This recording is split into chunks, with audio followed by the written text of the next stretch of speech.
Shalom Lakem. Kal Yeshura'el. How's your peace, Israel? Welcome back to another video. And we are dealing with the topic at hand, which is human free will and choice. Okay, we're going to pick it up in the book of Deuteronomy, chapter 30, verse 19. And it reads on this wise: This day I call the heavens and the earth as witnesses against you, that I have set before you life and death, blessings and curses. Now choose life, so that you and your children may live. Okay? That was dealing with the blessings and the curses. And the topic at hand is human free will and choice. Okay? We're going to go to Genesis chapter 4, verse 6. And it reads on this wise: Then the Lord said to Cain, Why are you angry? Why is your face downcast?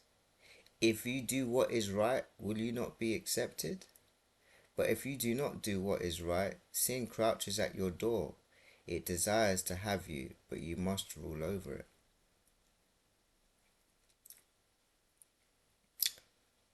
God tells Cain that sin is crouching at the door and he must choose to rule over it.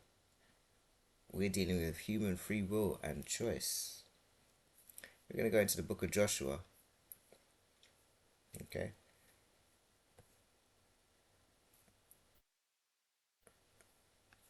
And we're in chapter 24, verse 15.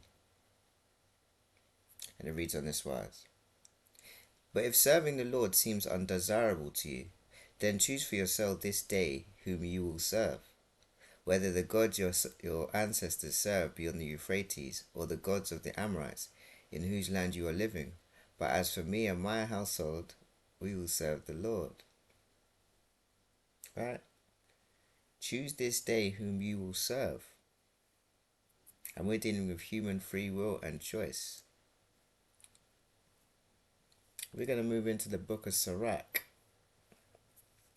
or Ecclesiasticus, chapter 15, verse 14.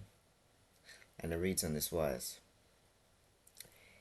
It was he who created humankind in the beginning, and he left them in the power of their own free choice. If you choose, you can keep the commandments, and to act faithfully is a matter of your own choice. He has placed before you fire and water. Stretch out your hand for whichever you choose. Before each person are life and death. Whichever one chooses will be given. God created humankind for the beginning and left them in the power of their own free choice. That was coming out of the book of Sirach. And we're dealing with human free will and choice.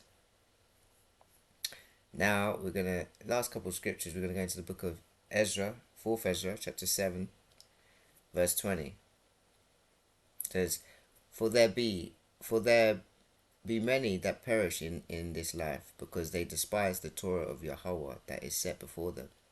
For Yahweh has given strict commandments to those who came into the world, what they should do to live, and what they should do to observe to avoid punishment. Nevertheless, they were not obedient to him, but spoke against him and imagined vain thoughts, and deceived themselves by their wicked fraudulent deeds. They even declared what the Most High Yahweh does not exist, and they ignored his ways. But his Torah they have scorned and despised and denied his covenants. And in his statutes they have been unlawful and have not performed his works. Therefore Ezra, empty things are for the empty, and full things for the full. That was the idea of free will and the responsibility to follow God's laws.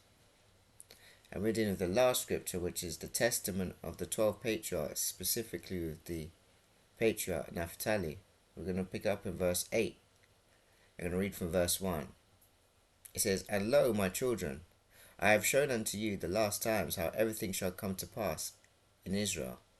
Do ye also therefore charge your children that you be united to Levi and Jehoiada.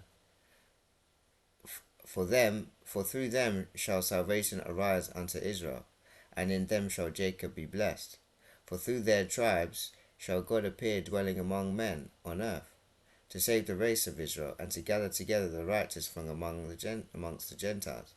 If you work that which is good, my children, both men and angels shall bless you, and God shall be glorified among the Gentiles through you, and the devil shall flee from you, and the wild beast shall fear you, and the Lord shall love you, and the angels shall cleave to you. Okay? That was the emphasis. The emphasis emphasizes the importance of free will and choosing good over evil. So I only hope the reader and listen to this word will be blessed by this. We're all looking at the human free will and choice. So may Yahweh bless you, may Yahweh keep you, may Yahweh cause his face to shine upon you, may Yahweh be gracious to you, may Yahweh lift up his countenance upon you, and may Yahweh grant you everlasting peace in Yeshua HaMashiach's name I pray. Selah.